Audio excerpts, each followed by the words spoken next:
le discours, un autre discours, hein, là, après là. Comment ça? Bah, je le vois à partir de là, je suis assez. Donc, une chose est certaine, je crois que je vais surprendre les Camerounais parce que je vais être d'accord aujourd'hui avec M. Obama que j'ai écouté quand j'arrivais ici. Le discours du président Paul Biya cette année était véritablement un discours réaliste. Parce que le président de la République, effectivement, a reconnu que les Camerounais n'ont pas d'eau à Douala et à Yaoundé 42 ans, son 42e discours. Il a encore reconnu aujourd'hui qu'il n'y a pas d'eau à Douala et à Yaoundé. Le président de la République a reconnu que nous n'avons pas d'électricité, tout le monde le voit. Le président de la République a reconnu que les routes tuent encore plus gravement aujourd'hui qu'hier. Lui-même, il a reconnu. Il a dit ça comme ça. Oui, j'ai dit qu'il a reconnu puisqu'il en a parlé. Le président de la République a reconnu que les poubelles nous envahissent. Et que, malheureusement... Il a dit une solution pérenne. Est-ce qu'aujourd'hui, c'est le président de la République qui devrait nous parler des solutions pérennes pour les ordures ménagères? Quand le grand frère... Ceux qui sont en charge de nos forêts. Quand le grand frère Ouaf vous parlait tout à l'heure de la décentralisation, c'est qu'en fait, ils ont oublié. Ce n'est plus à l'ordre du jour la décentralisation. Lui, il vous dit que c'est lui qui va gérer les ordures ménagères. Et comment nous on fait? C'est ce qu'il a dit dans le discours. Mais puisqu'il n'a pas parlé de la décentralisation. Non, je veux comment il a dit. Mais puisqu'il dit qu'il va trouver une solution pérenne, ça veut dire que les autorités locales sont centralisées. Seulement le maire de la ville de Douala est une solution pérenne. Mais le président de la République dit que lui va trouver une solution. C'est quoi qui on parle du discours du chef de l'État pendant que nous... De ramassage d'ordures en collaboration avec les communes d'arrondi, communautés urbaines. Les communautés urbaines. Vous avez une émission pour vous. Il y a une solution en cours. Vous avez le maire de Douala. Oh là. Vous avez toutes les solutions, tout le temps pour vous, je peux laisser. Le président de la République a reconnu que les Camerounais sont résilients. Mais encore, et c'est plus grave encore, le président de la République a reconnu et a dit aux Camerounais que le prix du carburant va encore augmenter. Et qu'est-ce qui est grave là-dedans? Quoi? C'est grave là-dedans. La gravité, c'est où? Parce que vous exclamez sur le plateau. Les coûts de production. On regarde, l'économie, c'est à l'intérieur, c'est à l'extérieur, c'est en interne. Les coûts de production vont. Les coûts de production On pourrait bien terminer. C'est compliqué de terminer. C'est incroyable. Mais bon, je ne vais pas prendre beaucoup de temps à ces jalons parce que je sais que l'émission est en train de courir. Mais le président de la République, sur le plan de l'électricité, nous va encore dire qu'il y a tous les barrages, les infrastructures qui production d'énergie vont bientôt rentrer en fait. Et même que nous serons capables de vendre À terme. Mais à terme, c'est quand? Aussi longtemps qu'on sera. Bon, de toutes les manières, que nous allons pouvoir vendre l'électricité. À un moment, on se demande si les experts qui travaillent autour du président de la République sont sérieux. Parce qu'ils parlent de production de l'énergie. Mais on n'a pas de solution en termes de transport. Monsieur Guilaurent, je ne vous coupe pas la parole. J'ai dit que ces experts-là vont aller dans un centre de rééducation. Oh, c'est des Pour les mensonges et les répétitions. Un policier à votre âge ne fait pas ça. Donc, j'étais en train de dire que le président de la République ne donne toujours pas la solution, même dès qu'il y aura la production de l'énergie, de comment est-ce que ça va être transporté vers le ménage. On risque, peut-être, probablement, et là-dessus, il a raison, peut-être que les pays étrangers ont assez de moyens pour venir porter leur énergie au Cameroun et aller déposer au Tchad, en RCA. Mais à 5 km de ces barrages, comment la maman qui a sa petite maison, qu'elle va faire pour avoir de l'énergie dans sa maison, sur le plan local? Je crois qu'on n'a pas de solution et que dans 2, 3, 4, 5 ans, on sera toujours revenu à la situation où les Camerounais n'auront pas d'électricité. C'est ce que nous avons observé aujourd'hui. Monsieur, pour les enseignants, dis-le quoi?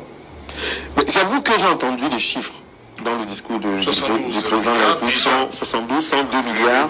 Ensuite, mais j'avoue aussi ma faiblesse parce que j'ai pas la maîtrise de la question de l'ETS. Ce que j'ai remarqué par contre, c'est que le paradigme de gestion de ce régime n'a pas changé. Nous sommes encore dans l'intimidation et le refus véritable du dialogue. C'est-à-dire que comme on a fait avec la crise anglophone, le président de la République menace les enseignants. Et j'ai entendu quelque chose d'extrêmement grave dans ce discours. Je ne sais pas si c'est la politique d'infantilisation des enseignants qui continue, mais le président de la République a dit qu'il serait manipulé. Dans un pays, l'intelligence, ça, c'est les enseignants. Est-ce qu'il y a Il dit que les enseignants dont les motivations semblent s'écarter des objectifs affichés. Voilà.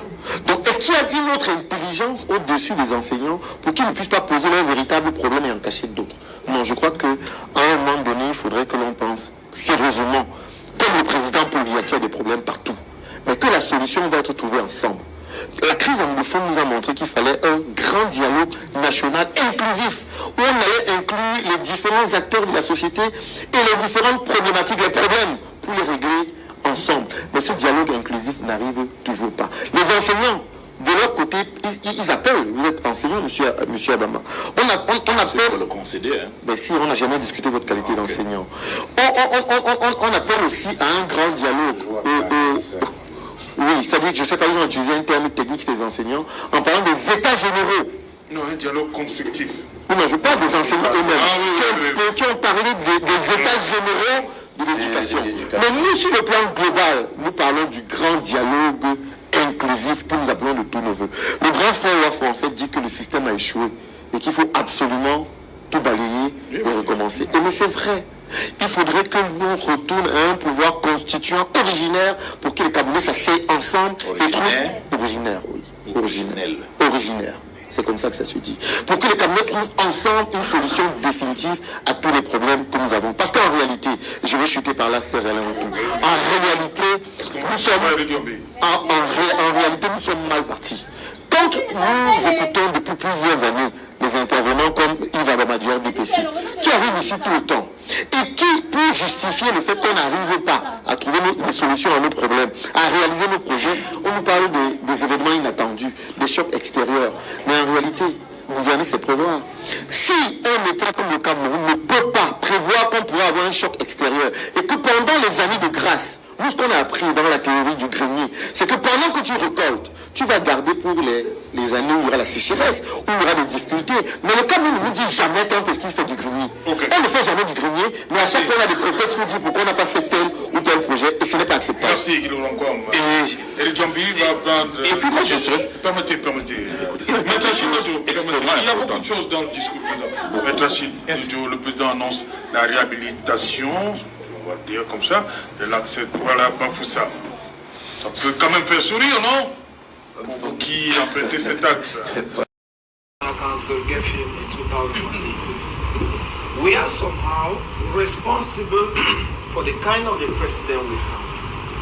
So it is not in a platform like this one that we should be behaving as if we are getting to know him, but today, a man of his age is already making a lot of effort to stand in front of Cameroonian and offer a speech. You will not compare him with Macron in France or even the newly coup president in Gabon, Ngema. So we should first of all accept the format that Biya has, his age, his distance from state affairs, because when you see the Secretary General of the Presidency giving award, Ferdinand Bongo giving award to to AFCON task force and what we call COVID gates actors, you realize that in a country that is governed, things cannot go that way. Where you have a check and balance house that have said that, hey, there is a problem in the management of this particular activity. But before you know, a higher state personality comes out and is dishing out awards. So the country is not governed. We have observed that. But observing Mr. Biya's speech tonight, I must say that first, the length. I'm still looking at the structure, the format that he offered this year. The length was relatively shorter to that of last year. If you go by all what he dished out last year and the time it took, the time he has taken this year, you see that the length is reduced. So how does this matter? It matters that it saves time and goes straight to relevant things. Secondly, he has actually pinpointed some few aspects, even though he hasn't really said he has not given a magic solution that's going to have, for example, saying that he's going to put an end to the Anglophone crisis. No, but he has used the effort of the reports that they want to keep luring the international community of a peace process that is on, which you and I, except you want to say yourself for me today, know that there is nothing on the ground. And again, he has touched some few issues like the teachers strike. We have had Mr. Bia in this country having situation and he never talk about it. So even coming to talk about teachers strike, what they call OTS, even just mentioning it and saying that some budget were allocated for it, for me, I see that like a plus as compared to last year that there were issues on the ground and he totally ignored the Anglophone crisis. For example, last year we had a number of occurrences that he never mentioned. He just silent it.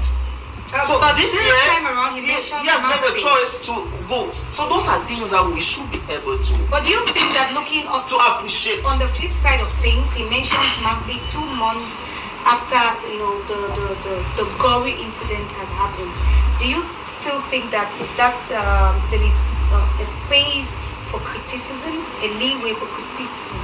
If you can't appreciate the fact that he even remembered that happened. I started my introductory statement by telling you that when you look at the age of the person who is talking, his distance from state activity, and the responsibilities of Cameroonians who vote him into office. Maybe should I remind you that those who are fighting me on a daily basis when I'm highlighting the shortcoming of this regime, it's not Mr. Bia. They are my fellow colleagues on this platform. So I cannot allow them to dare start questioning the kind of president they have. No. They have to assume their responsibility. This is the moment. So, we have a prime minister, because I also heard one of the colleagues said about that some of the things he said are the responsibility of other state officials to have said it before, but we have a prime minister who has been reduced to a ceremonial official. He only go and inaugurate secondary school in the far north, or you see him inaugurating small center. Why things are happening in front of him, but he does not have power. He doesn't have a mantle. We have feminism. How do I say feminism? That is women. Feminism. Yeah, women are more and more attacked in household. That's a social ill that we have recorded so much in 2023. At least for the cry of the women, we wanted to hear something like that. But it seems as if those who cook up that write-up never really saw that they should put it in, because they read as okay, so if you're saying that women, would have found a portion of the speech, maybe those disabled too. I mean, the president.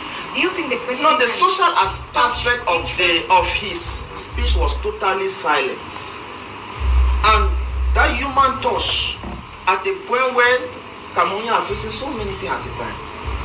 Food prices in the market has risen. Social amenity, water, electricity, internet is completely given with a spoon. Education, when you go to classroom, parents are complaining that the money that they are paying for school fees and other school essential materials, in essence, what is being taught to their children is not up to standards. It doesn't match. So all those gaps in implementation. Let's find a meeting point. Mr. Bia somehow is not able to measure that up, and that is where I'm inviting Cameroonian, because I might not have a chance to come up again. I'm inviting Cameroonian to actually just take note. They are facilitating way for us to come into office. Just as I heard people talking about poor waste management in town, don't bother. We are few weeks into 2020. Few hours into 2024. Electoral list open every 1st of January and closes on the 31st of August. Please, to be a relevant citizen, to move from population to a citizen, you at least need your voter's cards, and that is my call. I just wanted to make you know that you have the immense power in your hand to have the kind of president you want. It is not mere talk. People have been able to do it in other democracies. Liberia, for example. We saw Weya given up to a man of 71. It's possible in Cameroon. We just have to come in common accord on what matter and stop fighting on social media, on WhatsApp. For few people who are just having their little tips, no, this country, we must liberate our energy so that those who have talent should manage those who don't have, and all of us, we should move towards light. Let's talk about the city councils.